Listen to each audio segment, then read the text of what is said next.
এটা কে? মানে কি এটা তো আমার গার্লফ্রেন্ডই না। Oh my God! আচ্ছা কি হয়েছে এটা কি? Girlfriend boyfriend? হতে পারে উনি গার্লফ্রেন্ড, কিন্তু আমার গার্লফ্রেন্ড কোথায়? উনি তো আমার গার্লফ্রেন্ড না। এটা আমার বয়ফ্রেন্ড কই?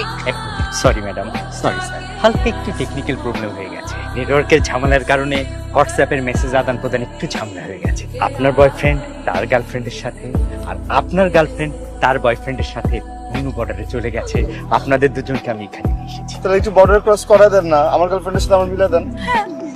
স্যার সেটা তো লেখা ছিল না, করতে পারবো না। মানে কি? মানেটা কি? মানে আপনারা ঝামেলা করছেন, এখন এটা সলিউশন আপনারা করবেন। যদি কথা বলছেন না, একদম পলাবি না। এই কি কথা বলবেন না? মানে কি আবার নতুন ভঙ্গ হচ্ছে না? এই গাড়ি তো এই যে মিস্টার গাড়ি তো উঠে গেল। এই চলে যাইতেছে কেন গাড়ি? আমার কি হবে? এত বছরের সম্পর্ক আমার বাবা মার সাথে, তাদের ঊর্ধ্বে গিয়ে বিশ্বাস করলাম এই কোম্পানিকে। ও আমাকে ঠকাই দিয়ে চলে গেল। ঠকটা না মেনে নিতে পারতেছি না, অনেক কষ্ট হইতেছে। আসছে আরেকজন। বাপ মাকে ঠকায় পালায় আসছেন, এখন একটা ড্রাইভার আপনাকে ঠকাইছে বলে খুব গায়ে রাখছে না? দেশের অবস্থা খারাপ। এই যে আপনি কি আপনার বাবা মাকে পায়ে হাত দিয়ে সালাম করে পারমিশন নিয়ে পালাইছেন? তো সব এই রাস্তা যেতে চান? জাস্ট হ্যালো, এক্সকিউজ মি ভাইয়া, আসলে হয়েছে কি আমার কাছে একটু টাকার ক্রাইসিসে আছি, তো অল্প টাকার মানে মধ্যে কিছু একটা রুম ম্যানেজ করে দিবেন আমাকে প্লিজ? কোনো সমস্যা নেই, একদম অল্প টাকার মধ্যে ঝাক্কাস রুম। তাহলে দেন রুমের চাবিটা দেন। নামটা প্লিজ? নাম হচ্ছে সামিয়া চৌধুরী। চৌধুরী। জি।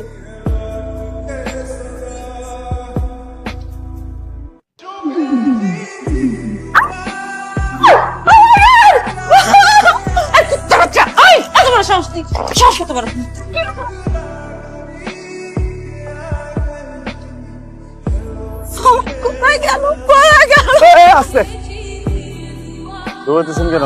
কে দৌড়িয়ে দিচ্ছে? ফালতু কথা বলেন কেন? আমাকে কে দৌড়ানি দিবে? আমি তো জগিং করতেছি। দেখেন না জগিং এর জুতা পরে বের হয়েছি।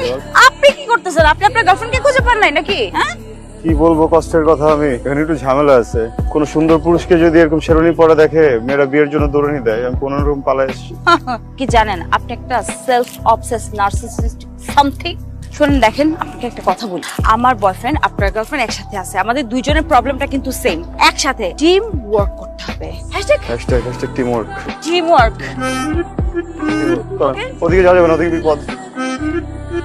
এই আপনি মোবাইল পেয়েছেন কোথায়? শুনেন, আপনার বুঝছেন লম্বা শরীর, লম্বা মানুষ, বুদ্ধি আছে হাঁটুর নিচে। শুনেন, আপনি যদি নেটওয়ার্কের বাইরে যেতে চান অথবা আপনাকে ট্রেস করুক এটা যদি আপনি না চান, সেটা যদি সিম ভেঙে ফেলেন, দরকার নেই তো মোবাইলটা ভাঙার, সিমটা ভেঙে ফেলে দেন, মোবাইলটা রাখেন। বুদ্ধি থাকলে বুঝছেন ঘর জামে থাকা লাগে না। নাম্বারটা কই ওদের? আপনার কি নাম্বারটা আছে? আমি একটা ফোন দেই। আসসালামু আলাইকুম ভাইয়া, এই সব তো কথা ছিল না। 2টা ঘন্টার কথা বলে আমাকে 2 দিনের জন্য এখানে ফাঁসায় রেখে দিচ্ছেন। আপনি জানেন কতগুলো টাকা খরচ হয়ে গেছে ভাই? 1 টাকা নাই পকেটে, আমি খাইতে পারতেছি না, পেঁয়াজুকে দিন কাটাই দিচ্ছি। What is this? এটা তো কথা ছিল না। আমার গার্লফ্রেন্ডকে আরেক জায়গায় দিয়ে আসছেন, আরেকজন গার্লফ্রেন্ডকে আমার কাছে দিয়ে গেছেন। একটাবার ভাবছেন আমি কি করতেছি? There is no privacy man. বাথরুমটা পর্যন্ত ঠিকমতো ইউজ করতে পারতেছি না, যেদিকে ঘুরে শুধু তার চেহারা চোখের সামনে পড়ে। What is this? না কি না, ওইটা হতে পারে না না না না, এটা হতে পারে না। হ্যালো, হ্যাঁ শুনতে পাচ্ছেন? আমার কথা ক্লিয়ারলি শোনা যাচ্ছে? সমস্যাটা কোথায় আপনাদের? জানেন আমি কে? আমার বাবা কে? সে সম্পর্কে কোনো আইডিয়া আছে আপনাদের? কোনো আইডিয়াই নাই। শুনেন, আপনাদের নামে তো আমি মামলা করব, 14 শিকের ভিতরে ঢুকাই দেব। আপনি শুনেন, একটা কথা বলি, প্রচুর ঝামেলার মধ্যে আছে বুঝছেন। একটা বাচ্চা ধরাই দিচ্ছেন আমাকে। আমি একটা বাচ্চা নিয়ে ভাবছি লিটারেলি। এই বাচ্চারে আমার ঘুম পাড়াইতে হয়, এই বাচ্চার আমার পাহারা দিতে হয়, ওয়াশরুমে যায়, ওয়াশরুমে বাইরে দাঁড়িয়ে থাকি ঘন্টার পর ঘন্টা। What is this man? আমার রুমের মধ্যে চলে আসে ঘুমাইতে, কারণ সে একলা ঘুমাইতে ভয় পায়, ভূতের ভয় পায়। এরকম একটা লম্বা একটা দামড়া ছেলে সে এগুলো করে, এগুলো আমাকে নিতে হচ্ছে। What is? দেখেন আমি কথা শুনতে না, নো, যত তাড়াতাড়ি সম্ভব এটা একটা ব্যবস্থা নেন, ঠিক আছে? আর আমাকে জানান। কথাটা না বললেও পারে।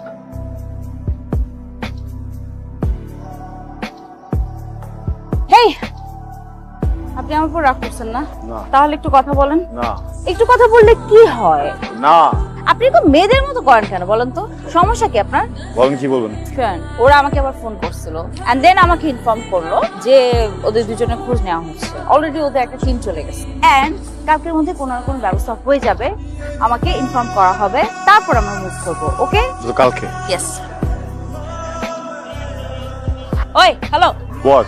আমি তো আজকে বিয়ের দাওয়াত খাবো এখানে। নো ওয়ে, মানে আপনি কাউকে চেনেন এখানে? নো ওয়ে, অ্যানোনিমাস কোনো জায়গায় গিয়ে ছ্যাঁচড়াদের মতো দাওয়াত খাওয়া ইজ নট মাই স্টাইল। এখানে এভাবে গেলে একটা প্রবলেম হতে পারে। নো ঝামেলা হতে পারে, কিন্তু আমার এখানে বিয়ের দাওয়াতটা খেতে হবে। আমি জানি না বিয়ের দাওয়াত খাওয়া। What is this? কে যেন বলছিল বাচ্চা নিয়ে আসছে, একটা বাথরুম যেতে পারে না, কেউ ঘুমাতে পারে না, ঘুম পাড়তে হয়। এখন কে যেন বাচ্চা মুখ করতেছে, কি করবো এখন? কোলে করে নিয়ে যাবো? দেখেন, আমি বিয়ের দাওয়াতটা এখানে খাবো, এখানে কেউ আমাকে আটকাতে পারবে না, যতই ঝামেলা হোক আর যাই হোক। তারপর আই ডোন্ট কেয়ার, কারণ আমার নিজের বিয়ের দাওয়াতটা আমি খেতে পারি না। আমার কোনো গল্প। আচ্ছা লিসেন, যাবো, খাবো, চলে আসবো। No extra sound, no extra প্যান প্যানানি, অলরাইট? হ্যাঁ, আর যদি কোনোভাবে ধরা খেয়ে যায়, I don't know you, you don't know me. হতে পারে। শোনা, এখানে কিছু থাকলে ভালোই তো না। ভাইয়া শুনুন, আগে সিনা মাংস দেন তো একটা, শেষ হয়ে যাবো। সিনার মাংস লাগবে? কিছু থাকলে ভালোই তো অবশ্য, তাই না? কি বলবো, কি মনে হয় তোমার? আসসালামু আলাইকুম। ওয়ালাইকুম আসসালাম। তোমাদেরকে তো চিনলাম না, তোমরা কোন পক্ষ? নাচছেন, এটা স্বাভাবিক, হতে পারে, হতে পারে। মেহমান পক্ষ, মেহমান মানে? মানে এলাকার মেহমান, আঙ্কেল, এলাকার মেহমান। এলাকার মেহমান। এই এদের দুজনকে বাদ, আর পুলিশে খবর দে। আঙ্কেল আঙ্কেল আঙ্কেল, এক মিনিট আমি একটু কথা বলার সুযোগ দেন আঙ্কেল। আঙ্কেল, আসলে আমরা বাসা থেকে পালা আসছি, মানে ও আমার হাজবেন্ড, আমি ওর ওয়াইফ। বাসা থেকে যে টাকা নিয়ে আসছিলাম সব টাকা শেষ আঙ্কেল। বাসায় যে আবার ফেরত যাবো সেই টাকাটাও সাথে নেই।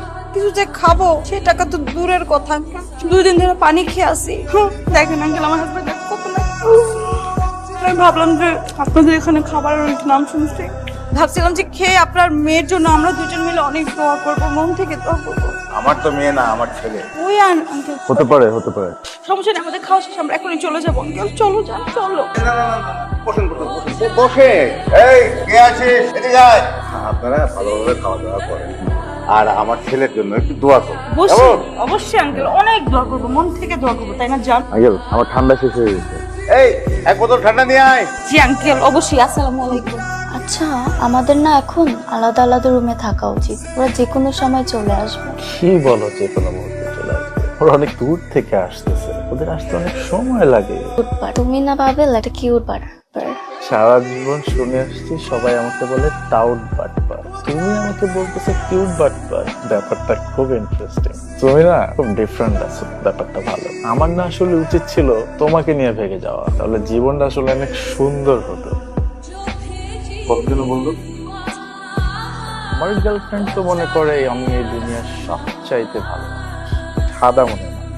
ইনফ্যাক্ট আমি আসলে সাদা মনের মানুষ, বাট কিছুদিন পর তো বিয়ে করে ফেলবো, আর বিয়ের পরে তো আর এসব চলবে না, তাই না? আচ্ছা, আমাদের কি তোমার বিয়ের পরে দেখা হবে না? আসলে আমি আমার বয়ফ্রেন্ডকে অলরেডি অনেক ঠকাই ফেলছি। আমি বিয়ের পর ওকে আর ঠকাতে চাচ্ছি না। আচ্ছা ঠিক আছে, বাট তুমি তোমার হাজবেন্ডকে একটু ম্যানেজ করতে পারবে না, যাতে আমরা মাঝে মধ্যে একটু দেখা করতে পারি?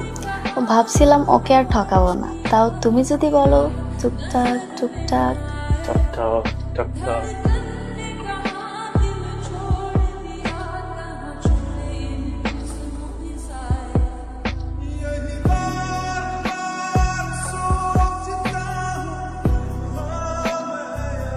সমস্যা কি আপনার? কান্না তো করার কথা আমার, তাই না? আপনার কিসের এত দুঃখ? দুঃখ না, আমি কৃতজ্ঞতা বোধের জায়গা থেকে কাঁদতেছি।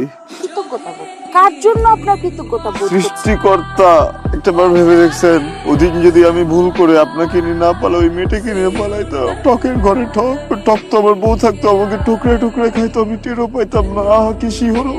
আমি তো আসলে ভাবিই নাই। আপনি কিন্তু খুব ভালো কথা বলছেন। বেঁচে গেছি না, যা হওয়ার হয়েছে, এখন তো কিছু করার নাই, ফিরতে তো হবে। চলুন উঠি। শোনেন, দুটো মানুষের মধ্যে যদি কখনো প্রেম হয়ে যায় আর এরপর যদি বিয়ে হয়, ওটা তো তাহলে অ্যারেঞ্জ ম্যারেজ হয় না, তাই না? Love marriage. তাহলে প্রেম করা যাবে না। বন্ধু যদি বন্ধুকে বিয়ে করে, লাভ ম্যারেজ না। তাহলে বন্ধুকে বিয়ে করাই যায় নাকি? করেন বন্ধুকে বিয়ে? আমার তো আর কোনো বন্ধু নাই, কখনো গার্লফ্রেন্ডের জন্য, সরি এক্স গার্লফ্রেন্ডের জন্য কখনো বন্ধু বানাতেই পারিনি। ভাবি না, গত 2 দিন টুকটাক টুকটাক টকটক টকটক কোনো সম্পর্ক না হলেও একটা মানুষের সাথে আমার একটা গভীর বন্ধুত্ব হয়েছে। মানুষটা আপনি খুবই ভালো মানুষ, খুব সৎ। আর সবচেয়ে বড় ব্যাপার কি জানেন, আপনার তো একটু রাগ আছে, কেউ যদি আপনার জন্য সেই রাগটুকু ব্যালেন্স করে নিতে পারে, যে সারা জীবনে মানুষটার জন্য বাথরুমের বাইরে দাঁড়ায় থাকতে পারবেন। এই গুণটা সবার ভিতরে থাকে না। সবাই বাথরুমে তো ঠিকই যেতে পারে, কিন্তু বাথরুমের বাইরে দাঁড়াতে পারে না। আপনি আমাকে একটু বেশি বোঝেন। গার্লফ্রেন্ড ছিল তো, এই জন্য আমার ফিলিংসটা আপনাকে বুঝতে দেয়নি। একটা রিকোয়েস্ট করবো, কখনো না কখনো তো বিয়ে করবেনি, তাই না? আমার তো করতে হবে। দুজন বন্ধু আমরা, আমার বাসায় চলেন। খালি হাতে বাসায় গেলে ফ্যামিলির সামনে মান সম্মান থাকবে না। কোনোভাবে কি আপনাকে নিয়ে বাসায় ফিরতে পারি? কিন্তু আমি তো দেখতে আপনার বোনের মতো, তাই না? আমি মিথ্যা বলছি, আমার তো কোনো বোনই নেই, ছোট একটা ভাই আছে। আমি এটা বলছি যেন আপনি আমার দিকে কুদৃষ্টি না দিতে পারেন। গার্লফ্রেন্ড ছিল তো, আমি একটু লয়াল আছি তো, নিজের সিকিউরিটি এনশিওর করতে হয়েছে। সরি, আপনি এখন চাইলে আমার দিকে কুদৃষ্টি দিতে পারেন। আমি তো এখন আপনার দিকে সুদৃষ্টি দিব। শুধু তাই না, আপনাকে এখন আমি আমার বাবার কাছে নিয়ে যাবো ডিরেক্টলি। বাবাকে বলবো যে বাবা, আমি এই ছেলেটাকে নিয়ে পালাইছিলাম, এখন যা করার করো। কি বলেন, ব্যাপারটা কেমন হয়? হতে পারে, হতে পারে। হতে পারে? তাহলে চলেন।